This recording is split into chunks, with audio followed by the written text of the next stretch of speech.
Hello, Oki. Hello, everyone. My name is Suzanne Lennon. I am professor in the Department of Sociology at the University of Lethbridge. I am a middle-aged white woman. I am wearing glasses and a blue and white striped shirt. It is my honor and privilege to welcome you to the University of Lethbridge, however remotely, and specifically to our talk today by Dr. Margaret Price called Exploring the Politics of Time, Disability, and Collective Accountability in Academe. I recognize that some of you, many of you, may be signing in from elsewhere. As this is a University of Lethbridge event, I want to begin with its land acknowledgement. The University of Lethbridge's name is Iniskim, meaning sacred buffalo stone. The University of Lethbridge acknowledges and deeply appreciates the Siksika Sitapi people's connection to their traditional territory. We, as people living on and benefiting from Blackfoot Confederacy territory, honor the traditions of people who have cared for and continue to care for this land since time immemorial. We recognize the diverse population of Indigenous peoples who are a part of the U of L community and their contributions to shaping and strengthening the University of Lethbridge in the past, present, and future. In relation with this land acknowledgement, I also want to remind us that the U of L is located in a province with a long history of eugenics. From 1928 to 1972, the Sexual Sterilization Act, via the Alberta Eugenics Board, imposed forced sterilizations on various groups of people, including Indigenous women, disabled folks, and other people deemed, quote, unfit to have children. During this 44-year period, over 2,800 people were sterilized against their will. Research tells us that Indigenous women represented anywhere from 6 to 8% of those sterilized during this time. So the Sexual Sterilization Act was very much a legal tool of white supremacy and settler colonialism. Drawing on Alison Kafer's work in her formulation of Crip Spacetime, Dr. Price notes, quote, no history can really be moved past. No future, no matter how liberatory, really leaves anything behind, end quote. In having these collective conversations today about access, accountability, and Crip spacetime at our institutions, whether at the U of L or elsewhere, the interconnections of white settler colonialism, ableism, sexism, transphobia, and other violences cannot be forgotten. Eugenics haunts Alberta.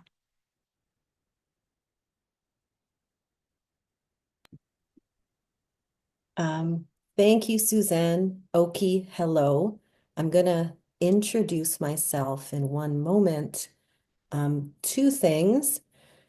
If there's any issues with the ASL interpretation, please just let us know in the chat.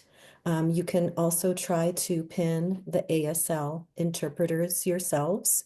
And there is a request from someone about the volume and speaking up a little bit louder. So I will attempt to do so. So thank you. Okay, Oki, hello, welcome. I'm Athena Elafros, Associate Professor in the Department of Sociology. I'm a middle-aged white woman. I have long brown hair speckled with gray. I'm wearing a black shirt and a black cardigan sweater, and I have on large, blackish, squarish sort of glasses.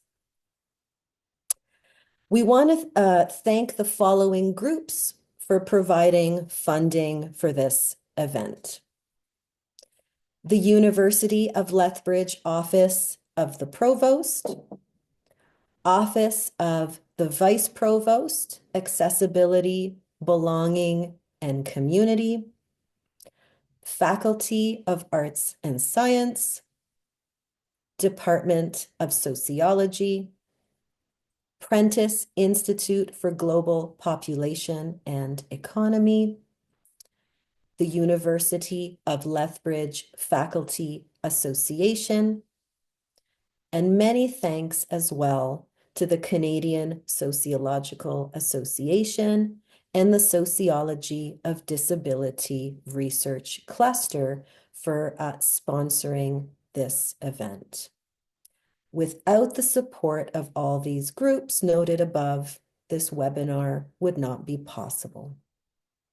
Many thanks as well to Dr. Christopher Churchill and Dr. Anne Gagne for assistance with logistics and accessibility. Many thanks to Sherry Fox for creating the advertising materials and setting up the webinar, and to Jenny Oseen for the administrative support. Many thanks as well to Jason Salling, Rosalie Wishlow for interpreting, and Abby Estes for cart captioning. Finally, we want to thank our guest speaker, Dr. Price, for sharing her scholarship with us today. And I just want to note that I'm not seeing any cart captioning at the moment, but maybe I'm not in the correct area. So hopefully we'll get that addressed in a moment. So there are a few housekeeping things before we begin. Dr. Price will be speaking for about 45 minutes or so. Once her talk ends, we will take a short 5-minute bio break. And then after the break ends, we will reconvene and have a Q&A period. So you can put your questions and or comments in the Q&A function. That would be great. Thank you. And also our event has ASL interpreting and cart captioning. We will also eventually post a copy of the webinar with a full transcription online through the Office of the Vice Provost, Accessibility, Belonging, and Community at the University of Lethbridge.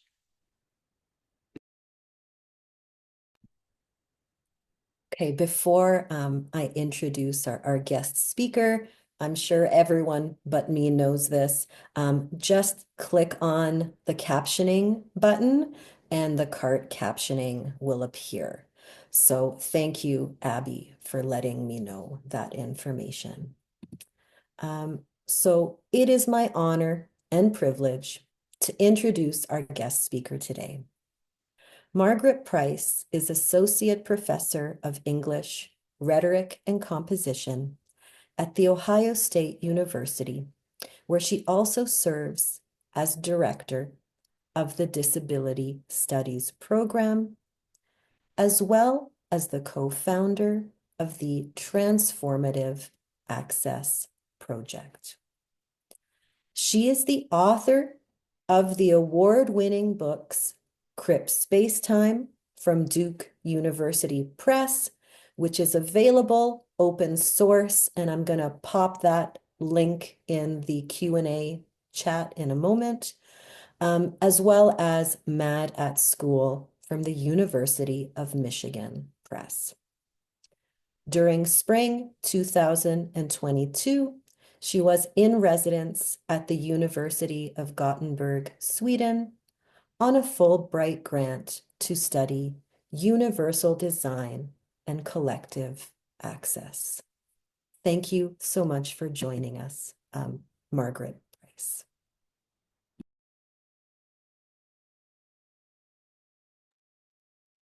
Good afternoon.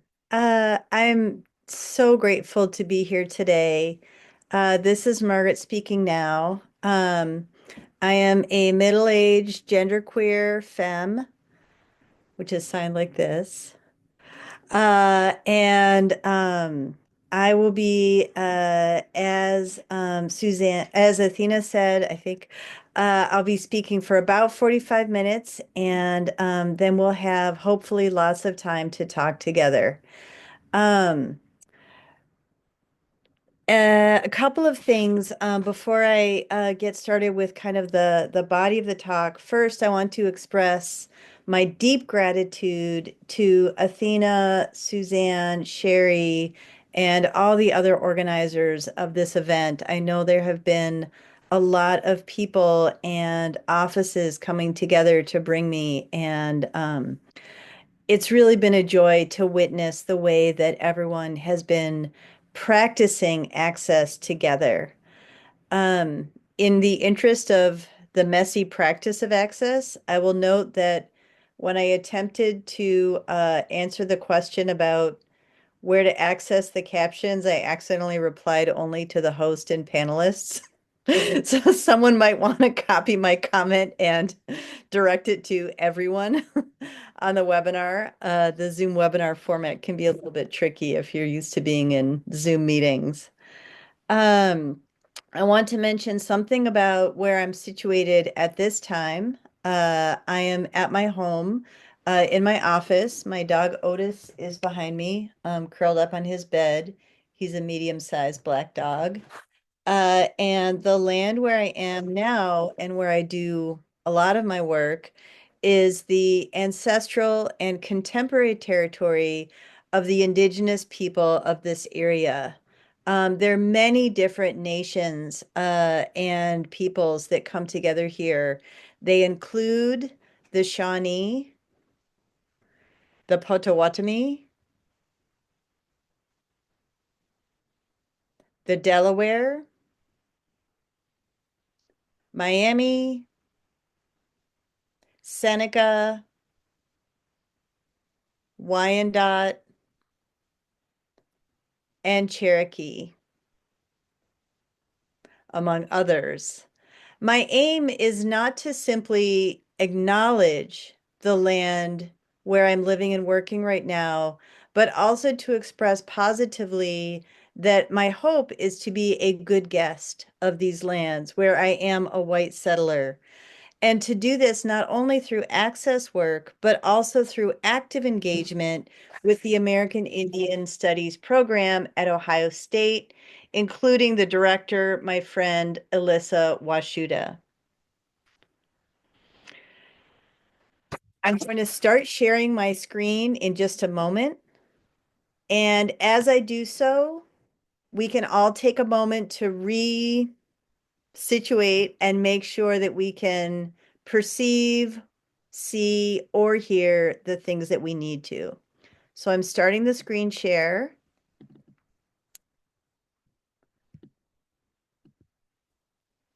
And now my screen is maximized. And I will say a few things about this cover slide. As I do, please feel free to let our hosts know if you need your access enhanced or addressed in some way. The title of this talk is Exploring the Politics of Time, Disability, and Collective Accountability. And if you would like to download or just follow along with a full copy of the talk, you can access that at my personal website, which is Margaret Price, all one word, .wordpress.com.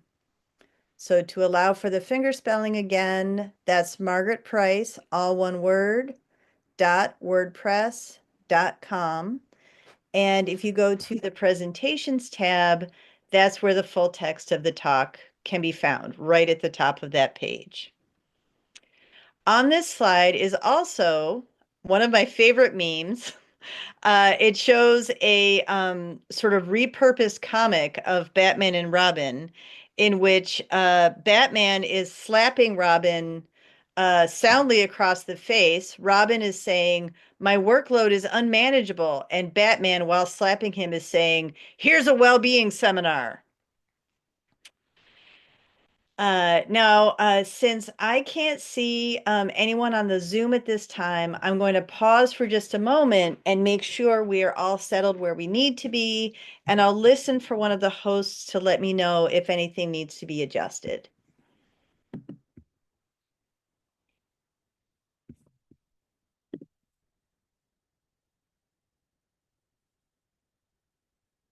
All right. So, whenever I'm giving talks and also when I'm attending stuff, I typically try to do things that will allow me to practice access in the space and time where I am.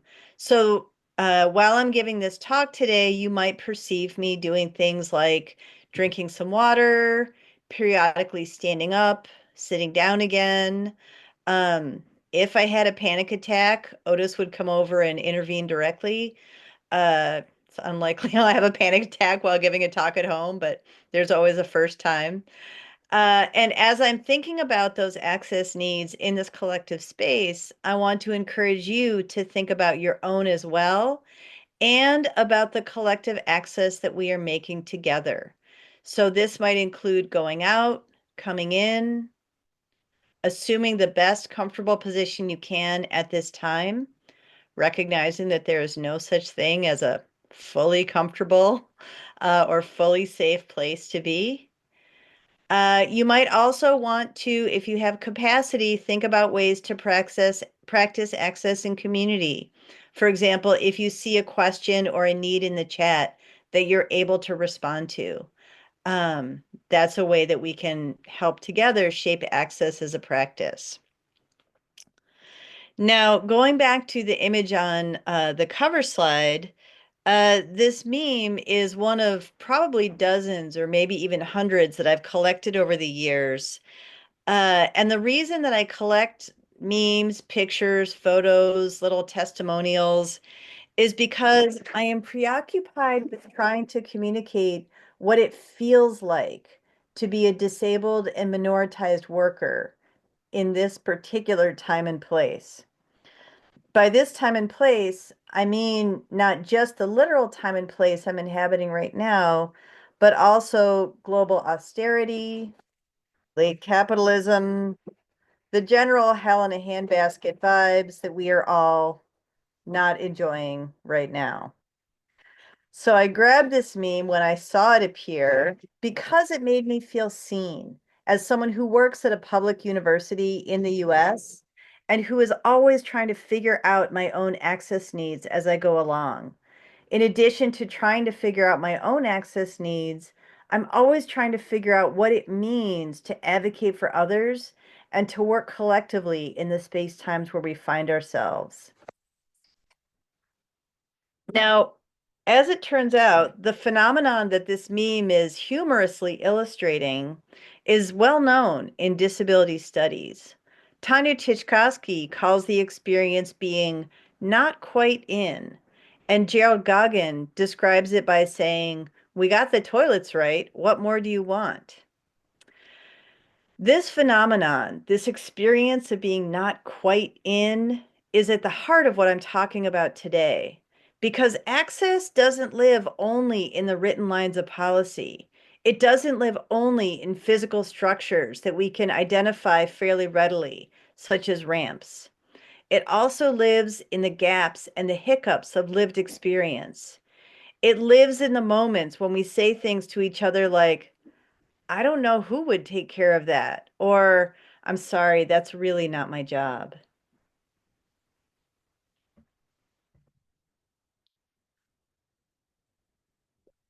So I come to you today beginning with a personal story. This story is, I think, one of the watershed moments for me as I have been trying to figure out what do I think access means? What do I think collectivity means, particularly in contemporary contexts that I'm familiar with, like the university. So now I'm just going to tell a short version of a story about a moment that was incredibly difficult for me, but that did help push my thinking about access to a new place. So as I mentioned, I work from the minoritized position of a disabled genderqueer faculty member, but also from the privileged position of being a white person with tenure. I arrived at Ohio State, my current employer, in 2016. And at the time I arrived here, I had been teaching at a liberal arts school called Spelman College for 12 years. Now, Spelman is a small, private, historically Black college for women in Atlanta, Georgia. Ohio State is a gigantic, public, predominantly white research university in what US citizens call the quote unquote upper Midwest. So to say that this change was a shock to me is an understatement. I had an incredibly difficult transition. However, what made it difficult was very hard for me to figure out for a long time, years even. It took me years to even begin to tell myself why it had been so difficult, even traumatic, to make that move. Now, during my hiring process at Ohio State, I talked candidly about my disabilities, and I continued to talk about them after I arrived on campus. However, at no point did anyone ask me about my access needs, either through formal or informal channels. Now, I want to emphasize that the atmosphere was not at all unwelcoming, not a bit hostile. In fact, I felt extremely welcomed. I was often told, "We're so glad you're here. Just tell us if you need anything." So I felt generally deeply welcome and specifically deeply unclear on precisely what form this welcoming could take. Now, unfortunately, the support I had was not enough to get me through that very first semester.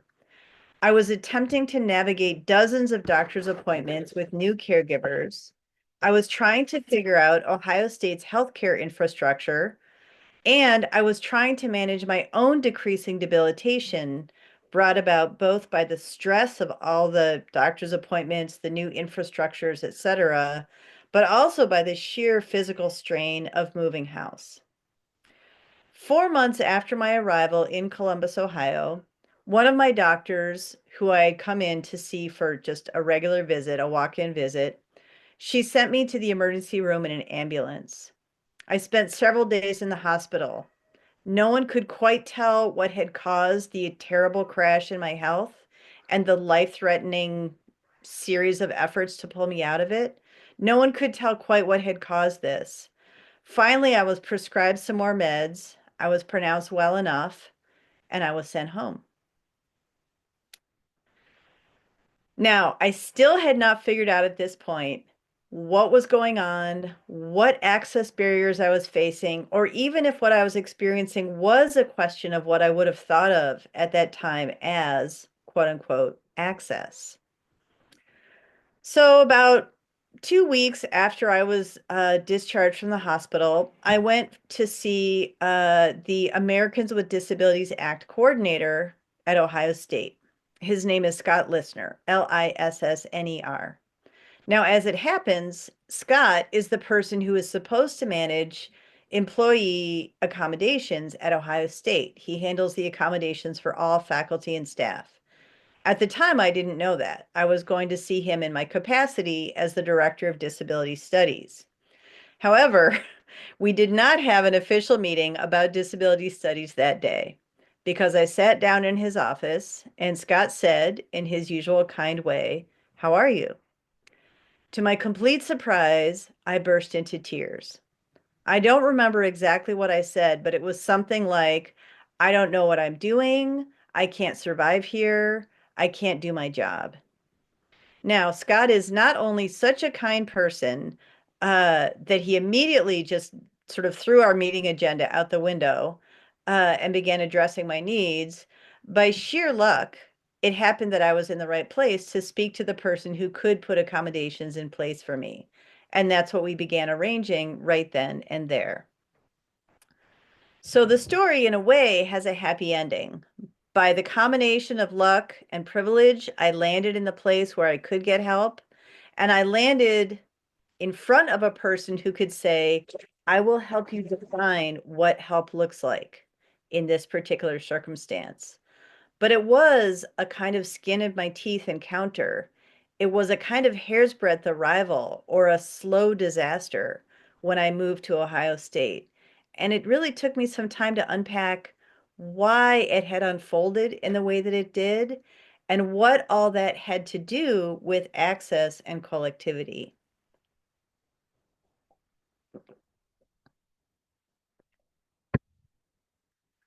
I'm just going to check in with Athena and Suzanne. Everything still look okay? Yeah, nothing's in the chat at the moment, Margaret. Okay, great. If I'm getting boring, everyone, feel free to talk amongst yourselves. Okay, so what's most striking to me about this story that I just told is not that I fell through the cracks of the many services available at the gigantic University, Ohio State. That happens all the time. That's normal. What really strikes me is that a person could hardly have been better resourced or more privileged than I was at the time of my arrival. Not only did I have the privileges that I have named earlier, being white, being an experienced academic, being tenured, already being fully ready to talk candidly about my disabilities, I also specialized in access. I literally wrote the book on it. And yet, at the time that I arrived and went to see Scott shortly after my hospital stay, there I was, trying to struggle through and yet failing. What happened? Sarah Ahmed, Ahmed, is a feminist philosopher who says this about the concept of welcoming, quote, "To be welcomed is to be positioned as the one who is not at home." That point has always resonated with me deeply, especially given our fondness in academe for welcoming one another into various spaces. To Ahmed's idea, I want to add another one from Tanya Tijkowski, Titchkoski. Tijkowski says, the unimagined type is a person who is reproduced as excludable. That is, according to Tijkowski, the unimagined type might be the person who uses a wheelchair but hasn't shown up yet. When the person who uses a wheelchair shows up, then we will put in a ramp. If someone who prays 5 times a day appears, then we will think about where and how they might have a space to do that. In my own first semester at Ohio State, I was an unimagined type. But, and this is the part that I really carried with me into the study for Crip Spacetime, the failure of imagination was not perpetrated by anyone in particular. It was not perpetrated by some identifiable evildoer. The failure of imagination was systemic. It was all around me. It was part of me as well. A powerful feat of imagination is required to go beyond passively welcoming disabled people, any minoritized people, and instead actively expecting them. In fact, actively understanding that we are already here. 1 second, Margaret. I'm not seeing the interpreters, so just give us a sec till they get back up on screen. No problem. I'm stopping my share for no better reason than I just want to see you. Hi.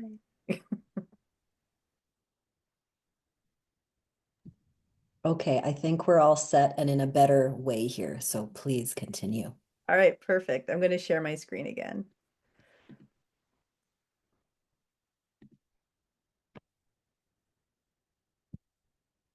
That pattern of thought, wondering what is access really? What is collectivity? How does access manifest if we're not trying to address it in a top-down, one-by-one kind of way?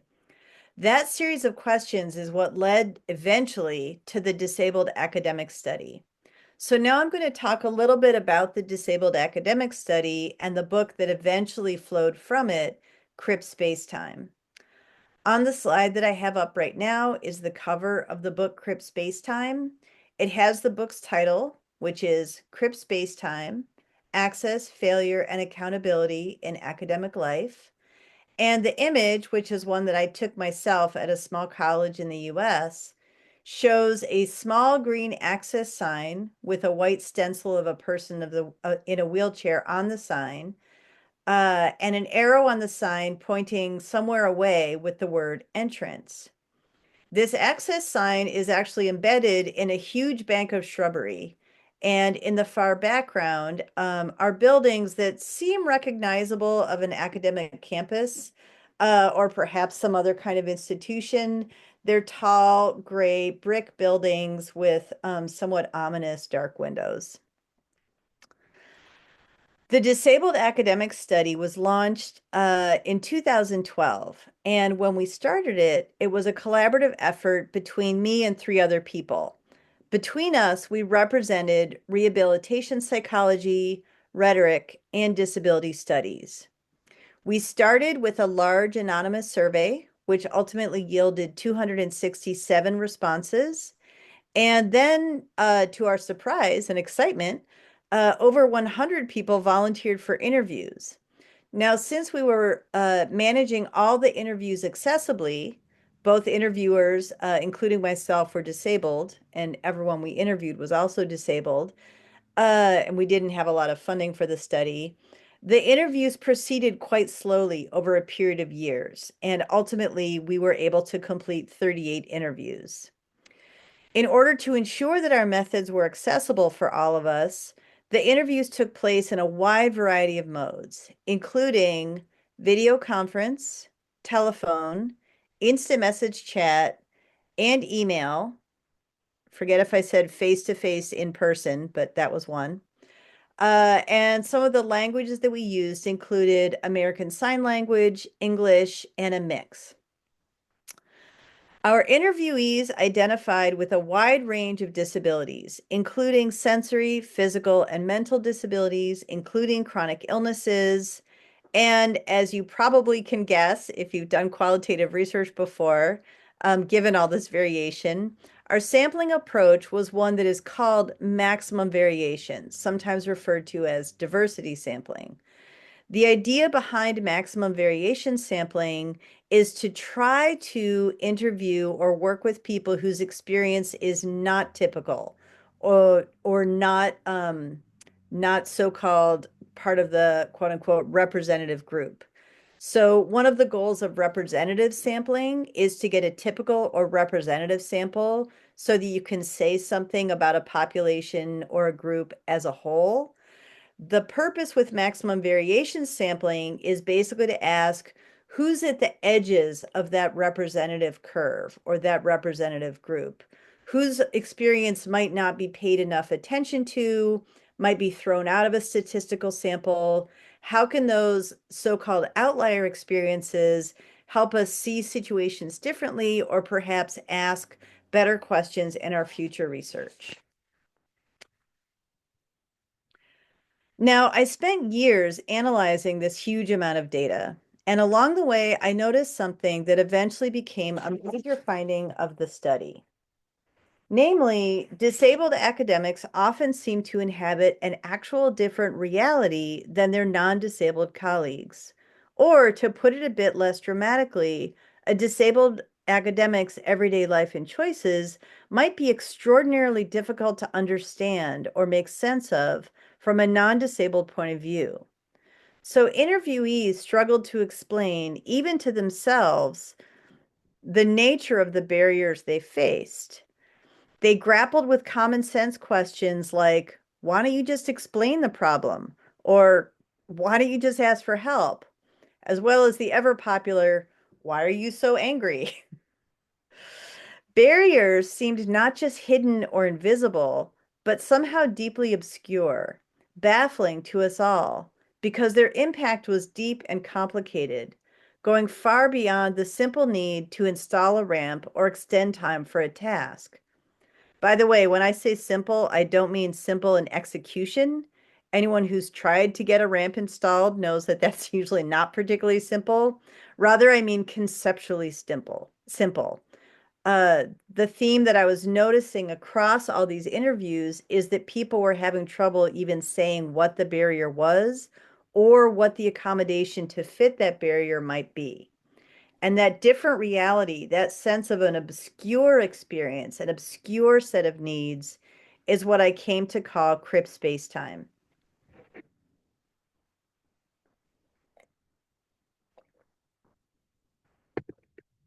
Now, it took me forever to define Crip Spacetime, even to myself. And along the way, I wrote out a lot of stories and examples, and I drew various diagrams to try to explain to myself, what is this thing that I'm trying to describe? What is it that I mean? So one of the diagrams that I came up with along the way, I called the accommodations loop. And it attempts to illustrate the movement of time from a disabled person's point of view, especially if they're working within institutional policies such as academic policies. So the diagram that is on the screen now is the diagram of the accommodations loop from the book Crip Spacetime, and I'll describe it going around the loop. I'm going to go around in a particular direction, but I should note that there are arrows on the diagram indicating that you actually could be going in either direction. The diagram itself is shaped like a sideways figure eight or an infinity symbol. Starting from the top left side are the words slow system, typically attempting to gain access within any kind of institutional context means encountering some kind of system that typically moves slowly. Paired with that slow system, though, is the next item on the loop, a time-sensitive need. Frequently, when one is disabled or, again, minoritized in any way, one's needs are not necessarily deliberate, slow, or controlled. They are time-sensitive. They arise quickly. They often arise unpredictably. Continuing around the loop, we get to the other side of the figure eight where outcomes start to appear. One very common outcome that was described by interviewees is the employee might use their own resources to try to speed up the resolution of the access need or for various other reasons to try to kind of escape the loop of the accommodations loop, which for them was having unsatisfactory results.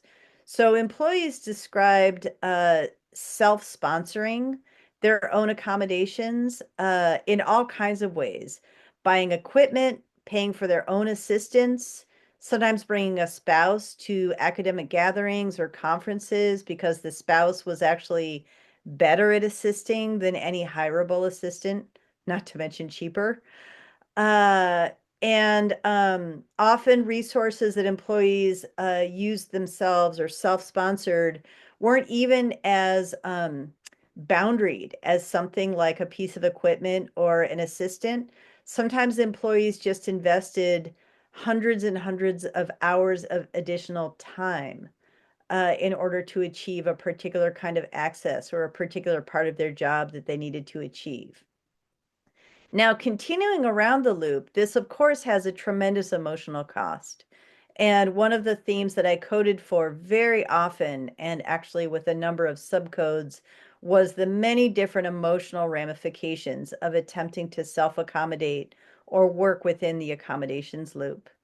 And then coming to the end of the words on the loop in the lower right-hand corner or sort of side of the diagram are the words employee may leave job. And part of the diagram is cut out to represent that the employee simply may leave their job. Typically, when they leave their job, this leaves no institutional memory, no record of their access efforts, and no record of what was learned through the access work that was done by them and possibly by other folks at the university as well. So this is the abstract representation of what the accommodations loop might look like. And I should mention that my spouse was the one who co-designed this and other diagrams with me. My spouse's name is Jonna, Johnnna,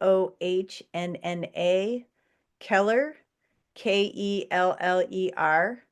Jonna is an architect and engineer, also disabled, and has actually never read a book I've written all the way through. but is really a wonderful co-investigator when it comes to thinking through stories and rendering them in various visual ways. So this diagram, as I was saying, provides an abstract sense of what Crip spacetime looks like as one tries to move through the accommodation system at a university. And I now want to share a story from one of the participants in the study.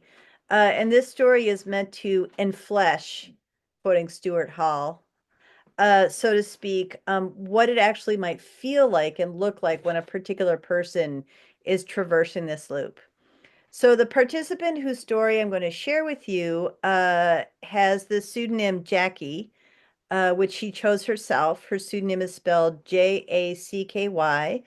And Jackie also guided us on how to describe her as a blind woman of color working at a large public university. Now, when Jackie arrived at her very first job as a professor, her school was, unsurprisingly, slow to provide the accommodations that she needed. She needed a human reader, that is, a sighted person who could read an accessible material out loud, a screen reading software called JAWS, and a scanner. Now, during her first semester at this school, Jackie's supervisors kept telling her they were working on her accommodations, but weeks and months passed. She described the situation this way, and now I'm quoting directly from Jackie and reading off the slide. Jackie said, "First year was really, like, in that sense, shaky. Like, I did not have a reader when I came. I did not have assistive technology. I just came, and straight away I had to start teaching. I had to look for the reader. I had to put the ads for it, interview people. And for 1 or 2 months, I did not have a reader, either JAWS or this meaning human reader. Thankfully, I taught one course, but that meant like I bought so many of my courses just to accommodate myself." What Jackie means by "I bought my courses" was that she used what in academia is called a course buyout. That is, not having to teach one course in exchange for some other cost at the university. So, for example, if one gets a big grant, sometimes one can give a certain amount of money to the university, and that means you have bought out a course that you would otherwise be teaching. Now, all the tenure track faculty at Jackie's school received 8 course releases in their first 5 years. They typically taught 6 courses a year. So over 5 years before tenure, you would be expected to teach 30 courses. The university automatically gave everyone coming in to a tenure track position 8 releases. And the idea is you're new, you're trying to get tenure. We want to give you these 8 course releases so that you have the time you need to get acclimated and do your research. However, Jackie had to use these course releases just to self-accommodate. The first reader that she hired left abruptly after only about a month. Jackie had to take additional personal time to interview more people to try to find another reader. Meanwhile, she didn't have anyone or a scanner or the software she needed. She couldn't prepare for her classes. She had a lot of difficulty doing her research. So, left with no in-person reader and no screen reader, Jackie used up half her course buyouts, 4 of them, in her first 3 semesters. Now, at that point, Jackie said, during the interview, telling the story, she realized that she couldn't go on like this. She was using up those course releases too fast. So she appealed to her department chair for help. She asked for extra course releases to make up the ones that she had used by self-accommodating. At first, what she received was just apology. One sec, again, we just need to switch over. My apologies to interrupt. Yeah, no problem.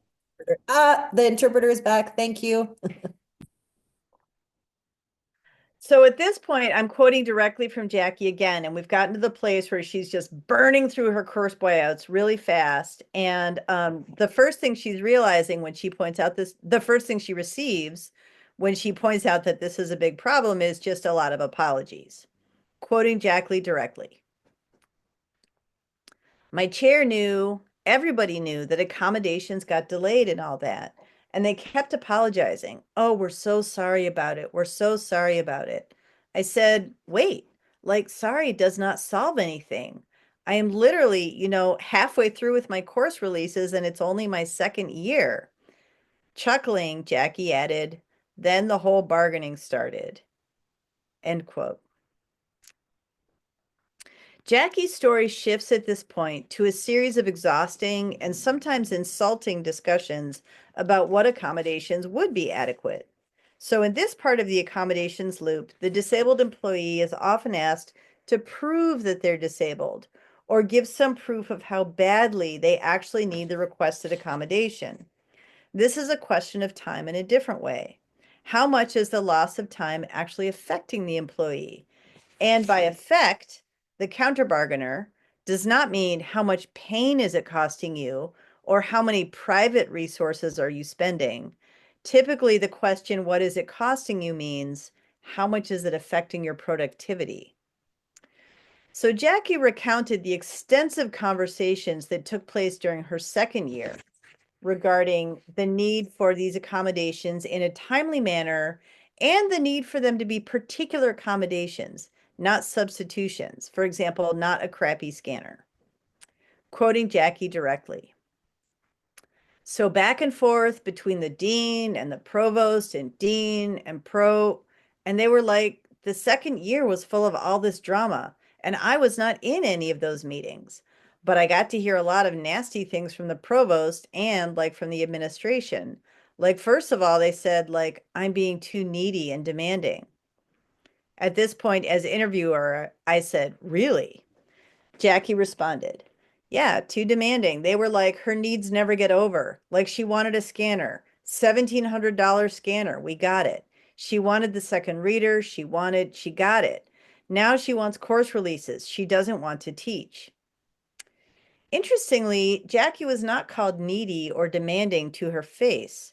Rather, an ally in the Office of Diversity reported this back to her, not because they wanted to hurt her, but rather to warn her that the administration was being quote unquote nasty.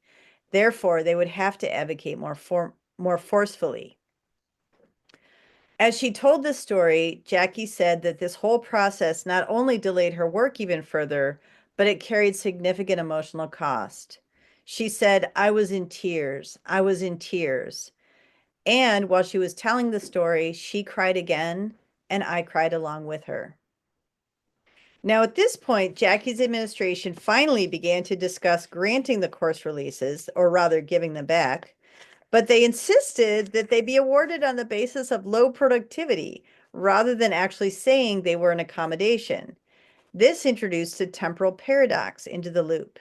Jackie was actually asked to sign a form stating that she would be granted the course releases, but on the condition of saying that it was because she had not been productive enough. Now, Jackie had on paper and quite obviously been productive enough. Her discipline is one that largely measures productivity through bringing in large grants. She had obtained 3 grants in her first 2 years. So she refused to sign and she consulted with her chair about it. At this point in the story, Jackie received one of my favorite pieces of academic advice from a mentor to a mentee, which is just ignore this. It will go away. So quoting Jackie directly again, I was like, okay, what should I do? I don't want to sign. My chair's like, just forget about it. Don't sign it. Just fizzle it. Let it fizzle away. I had asked for 5 course releases. They gave me 2. And then they said, we will review the request for the other 2 course releases next year. Note that actually only adds up to 4, depending if you do the following things. So Jackie eventually was grudgingly given part of the replacement accommodation that she asked for, but it was given on the condition of future additional work. It was not given as an acknowledgement that her work had been delayed, harmfully delayed, based on the institution's slowness. Interestingly, numerous other people in the disabled academic study told stories about being taken through similar bends and twists. And one of my favorite takes on it was from an interviewee whose pseudonym is Iris. Iris was describing trying to write a personal statement for a grant that was supposed to award some extra money to a faculty member based on additional hardship. Iris, who's very savvy about academic discourses and academic access, noted, I couldn't say the hardship was so bad that I couldn't actually do my job. And what she said was this, quote, it's like I have to explain what's happening that's difficult and then explain how great I'm doing anyway. And I kind of rhetorically move back and forth, end quote. Now here I'm going to skip ahead if you're on the script to page 9. I'm really eager to get to our conversation together, so I'm just going to wrap up with the last couple of paragraphs. So I'm starting here with the section titled Collective Access. And then I like to go, we'll have our 5-minute break and then we can go to our Q&A. So collective access. Now, I'm sure that many of the people who are attending today have similar stories of trying to struggle for access and doing so in obscure conditions where it's hard to describe perhaps what it is we are even trying to get or why. We also may have the same experience that I have had over my many years, not only as a disabled academic employee, but also working in an Office of Disability Services. Namely, there are rarely individual villains involved in the struggle for access and inclusion. I mean, there are some now in the US federal government, but there are really not a lot working on the ground at our colleges and universities. Going back to the story I told about my own struggles when I arrived at Ohio State, the problem of access largely is systemic. It is in us, it is all around us, it is of us. So, how do we make change when a lack of access is systemic in nature? And the last thing that I'd like to focus on today is what it means to actually manifest collective access. Now, collective access is not something that one can make happen. It arises through a shared sense of accountability in a given place. It is constantly unfolding. It is constantly being adjusted. It is not a place you arrive, and like universal design, it is more of an aspiration rather than something you actually finish or achieve. Now, I'm going to share at this point a visual that I've been playing with for a few years, another diagram. This is a still image, but I like to imagine it as being dynamic. It's meant to illustrate the ways that access is constantly in motion as a collective process. My understanding right now, as I try to think through access as a collective process, is that it arises through a combination of expertise, newness, and intimacy. Expertise is important because it represents lived experience, study, and knowledge. Newness or novicehood is important as well because it's from the position of being a novice that we are able to ask fundamental questions, critique established norms, and derive the energy to try new things. Finally, intimacy. I'm drawing this concept from a disability justice scholar and activist, Mia Mingus, Mingus. Mingus explains her concept of access intimacy as follows.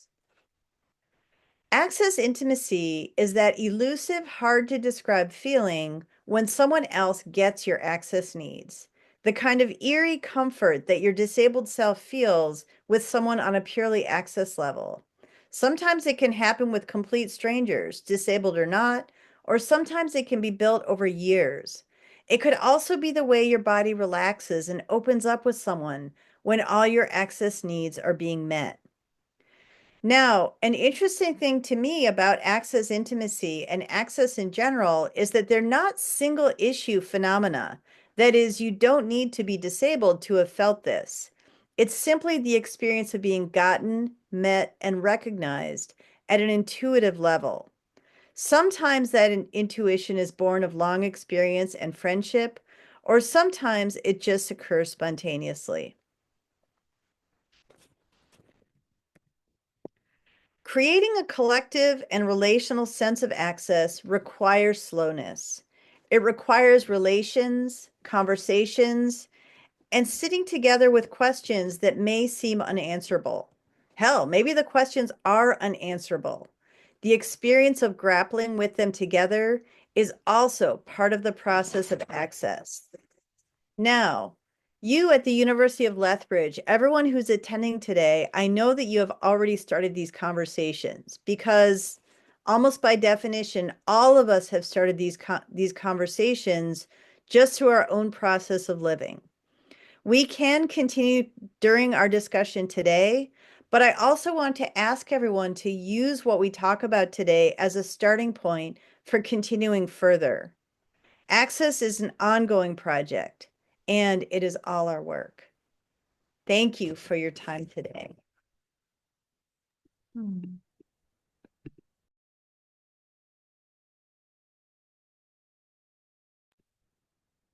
All right.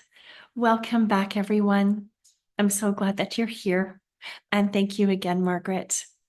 I'm going to turn it over to my lovely colleague, Athena, who's going to moderate the Q&A. Thanks, Athena.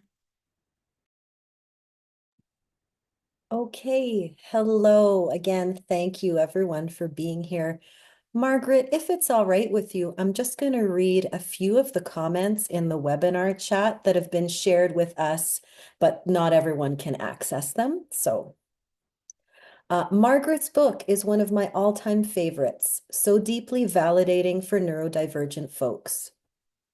Thank you for making this webinar publicly available so I can hear from an academic hero. Another person notes, I was wondering if the quote about history and the liberation of the future could be added to the chat. Thank you. There's a couple more I just want to read before we get into the questions. Someone says, thank you for bringing this webinar to fruition. Unfortunately, I'm unable to remain for its entirety. I appreciate all of the work that has gone into making this accessible.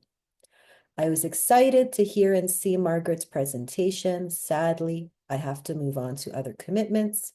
I will search for the script on Margaret's website. Really wanted to express my appreciation. And then there's a few more things that I'm quickly going to read, and then we do need to continue. Someone says, very interesting and thought-provoking presentation. I will note if you have multiple comments in the chat, I will just read one of yours. I don't have a question, someone else says, but wanted to just express my thanks to everyone for organizing this and for Margaret sharing her personal story and scholarship. And one last one here says, I would like to mention as a speculative fiction editor that in the last 5 years, there has been a movement in speculative fiction, particularly among Canadian SF, towards explicit inclusion of disability projected into the future. Like, what does the future look like in terms of accommodation and the normalization of those things, like Geordie LaForge blindness in Star Trek? There's always been some element in sci-fi, but the movement has really taken off. For examine Uncanny Magazine's issue, Disabled People Destroy Science, fiction, Cade Gordon's Iris and the Crew Through Space, etc. Okay, so those were some of the comments there. I hope you don't mind. I do have one quick question I was hoping to ask before we open it up a little more, and I'll start reading in the Q&A. And I just wanted to ask you about your conceptualization of space in another chapter of your book. And you make such an important connection between white settler colonial understandings of space and land and how they're rooted in ownership and control, and how that results in access being understood as a limited resource, and how this produces harm. Can you talk a little bit more for folks who may have not read that chapter about what are the consequences of viewing access through this scarcity mindset within academia.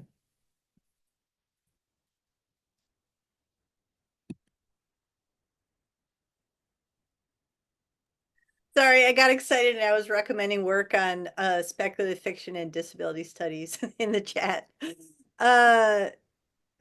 Thank you so much for lifting up that part of the book, Athena. It is one of the parts I think that required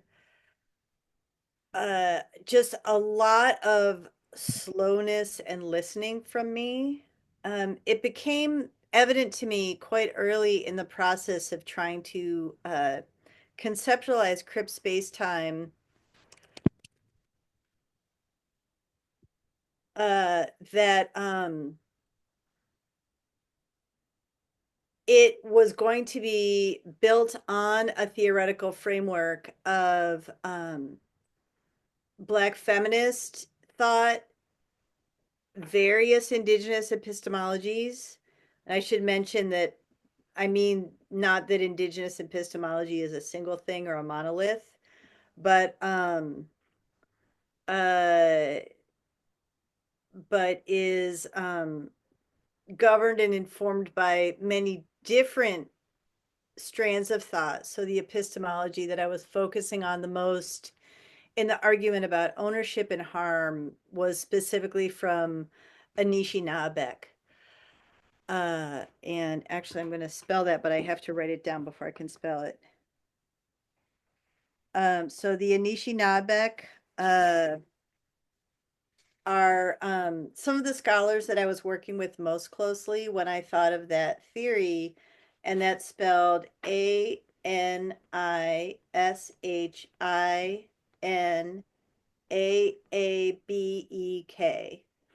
Anishinaabe. And I want to shout out in particular the scholar Andrea Riley Mukovets,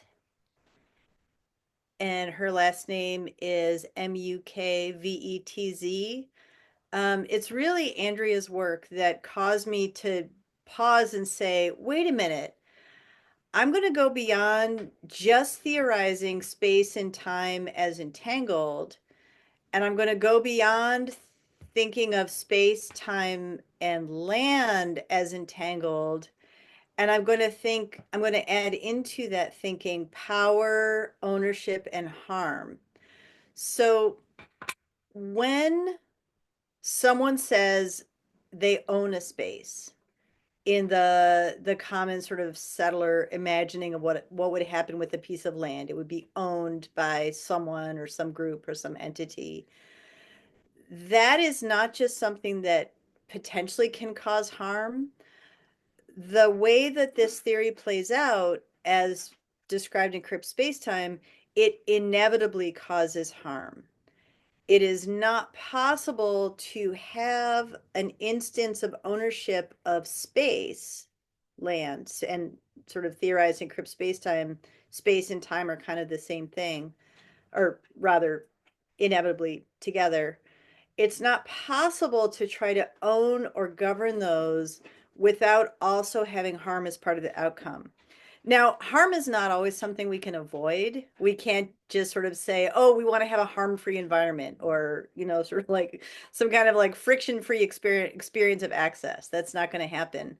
But understanding the ways that thinking through access as something that can be controlled or governed or rendered through policy is actually harmful was what pushed me toward understanding a different approach to access as collective. Now, the problem with imagining access as collective in an institution like, for example, a US university is that the institution itself, in some ways, mandates against collectivity. There are a lot of aspects of different institutions. I look particularly at educational institutions that are defined against collectivity, individual merit, individual productivity, systems of rewards. These are all different ways of expressing the principle of ownership and distribution.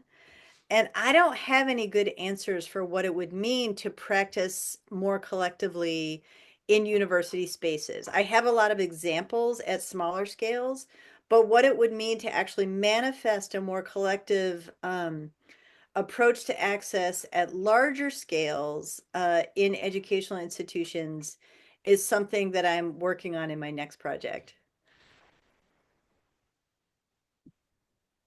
Thank you so much for that. So it's 12:14. We have until 12:30. We'll be mindful of everyone's time. So we're not going to get through every question here. Folks can upvote in terms of the Q&A. If there's a question here you really want to push up and have answered, please feel free to do so. At the moment, I'm just going to start off with the first one listed here. So the question asks, did you find any relationship between the type or degree of disability and the emotional cost of it? Thank you so much for that question. I'm going to revocalize it as, did you find any relation between the type and degree of disability and the, Athena, can you say the last part? The emotional cost?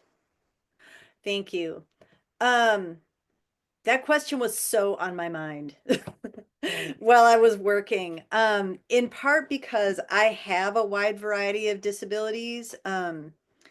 I have physical disabilities, I have cognitive disabilities, I'm diagnosed with a variety of mental illnesses. I have chronic illnesses, you know, I'm sort of a potpourri person when it comes to disability. And so, you know, as a lot of people would, I spend a fair amount of time thinking about like, is this my mental illness, you know, or is it my arthritis? You know, is this my kidney disease or is this the fact that I had a bike accident and hit my head? You know, I think it's very natural for us to want to kind of parse and figure out what's coming from where. And I am a rhetorician, so I've studied the human act of categorization a lot. There's actually a wonderful book called Sorting Things Out by Starr and Rouliter. Rouliter is spelled Ruhleder, I think. Their co-author's last name is Starr, Steer. So the categories of disability are themselves, you know, human inventions. The fact that we imagine a cognitive disability to be in some way generically or categorically different from spraining your ankle. Like that's part of how we make meaning in the world. But as I'm constantly reminding my rhetoric students, tiresomely, just because we made up the categories does not mean they don't have material effects. So saying to someone, I've been diagnosed with uh, transient psychosis may have different material effects for me than saying I've been diagnosed with an autoimmune disease. Um, saying, you know, you get the idea. Like I think we're all familiar with the ways that different kinds of differences play out in the world. However, and I learned this, I think, kind of painfully over time while I was working on this study, the effort to attach causality for difference can really lead to harm. Uh, just as humans, we tend to categorize. Again, it's part of how we make meaning. We also tend to evaluate. That's another way we make meaning. This is worse than that. Is an evaluation that humans are naturally very interested in. It is a survival technique, being able to say that one experience is worse than another, or one decision might have worse outcomes than another. That's a valuable thing for us to be able to do, but it can also lead to really destructive comparisons. So I saw this play out repeatedly in the stories people told in interviews For example, someone with a disability that seemed more obvious would often find themselves kind of getting preference in a particular dynamic situation over someone whose disability seemed less obvious. To say nothing of the classic question that I mentioned while telling Jackie's story. Well, how badly do you need that? You know, is that really an accommodation you need, or is that just something you prefer?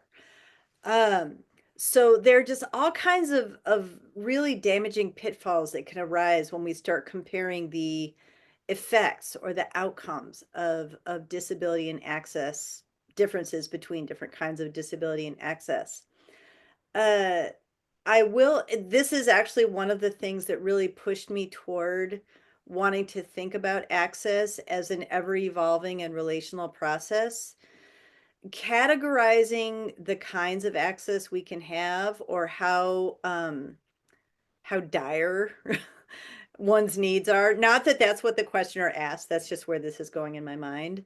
Almost inevitably leads to a kind of overclass and underclass among disabled people who are attempting to gain access.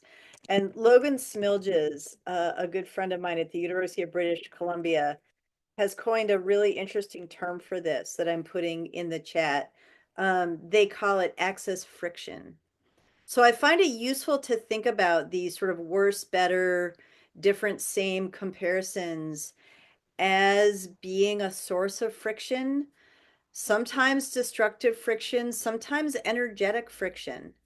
Um, so I know that was a very it depends kind of answer to your question, but it really does depend. There was no clear causality that emerged among these interviews, and I also learned as I was working that attempting to attach the severity of outcomes to specific experiences often played into the hands of university policies that served more to divide and conquer rather than to enhance and help.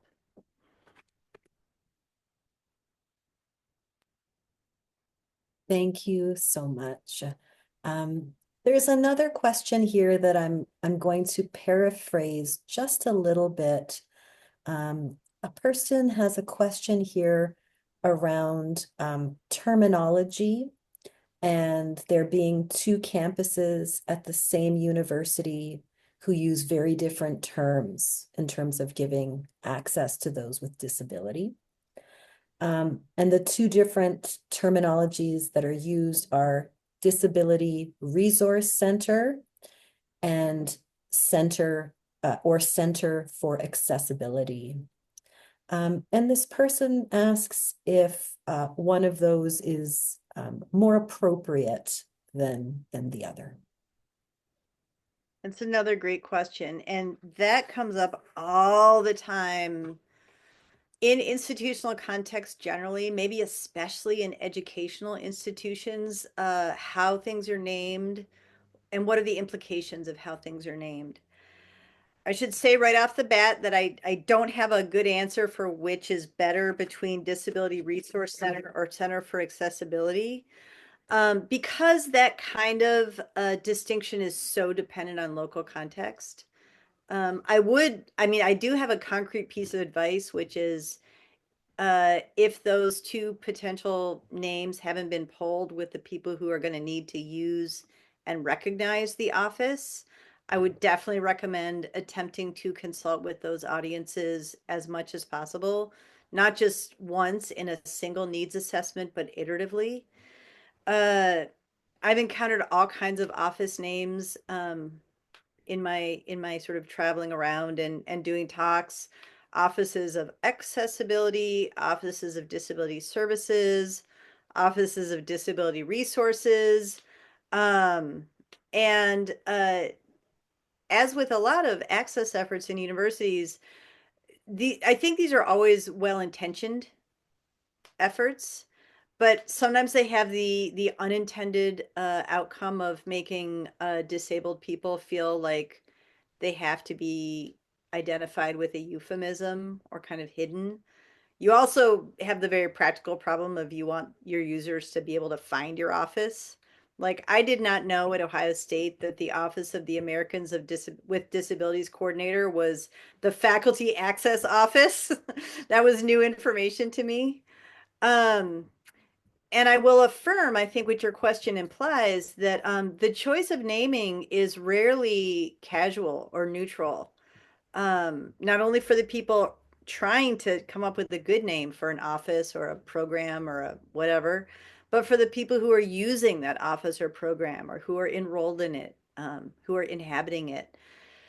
One example that recently happened to me that really brought this home to me was I was giving a presentation on disability and language, and I was using my language for disabled people, which is disabled people. That is, I was using the adjective disabled and using it to modify the noun people. And I had a note about another way of saying that, which is people with disabilities. I had a note about like 5 minutes into my presentation. Um, but by the time I got to that note, I had already been saying disabled people for several minutes. And one of the attendees very generously told me afterwards, I got to tell you, I almost left.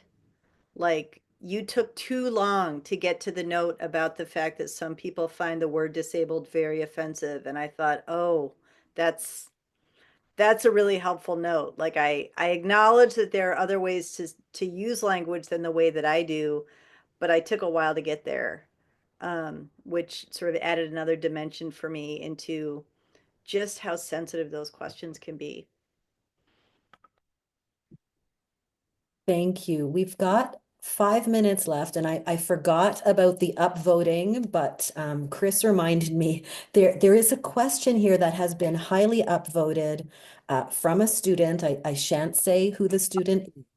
And the student asks, as universities move away from EDI language, even here where we are talking accessibility rather than accommodation, and EDI is being replaced with accessibility, belonging, and community, I worry that we are losing both the academic and the legal linkages to addressing disability and diversity more broadly. What do you think are the implications of this shift of language? And you have, unfortunately, around 4 minutes. No, it's a great question. I'm glad it got upvoted. The first thing I want to say is you're absolutely right. As things are renamed, information is lost. Period. I am an archivist as well as a rhetorician, and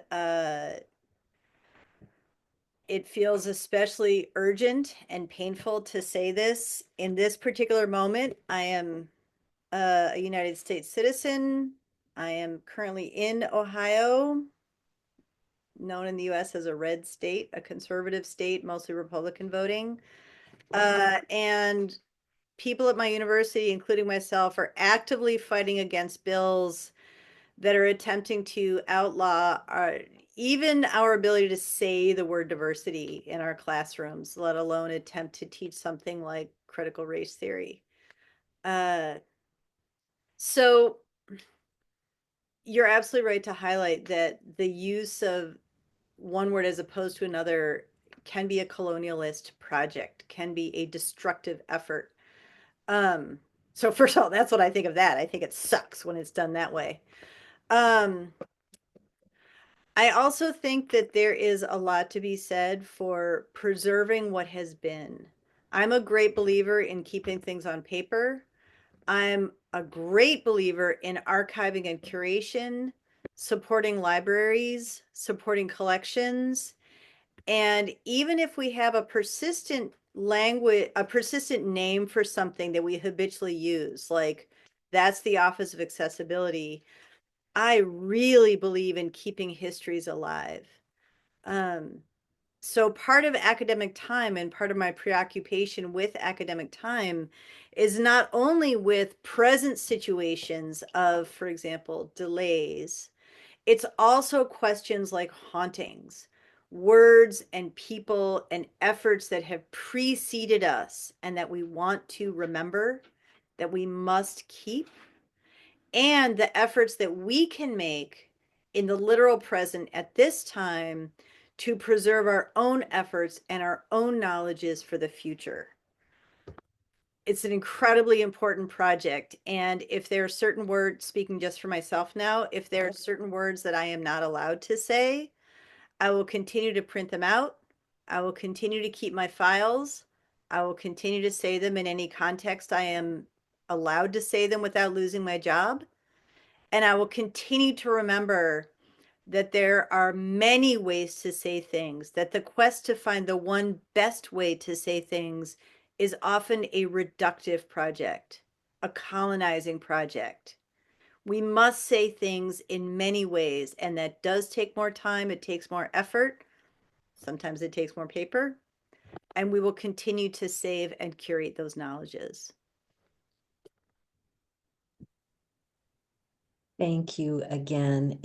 We've got a minute left. I'm going to say one thing quickly, then pass things over to my colleague, Dr. Lennon. I just wanted to mention for everyone, in case you're interested, we had 187 people sign up for this.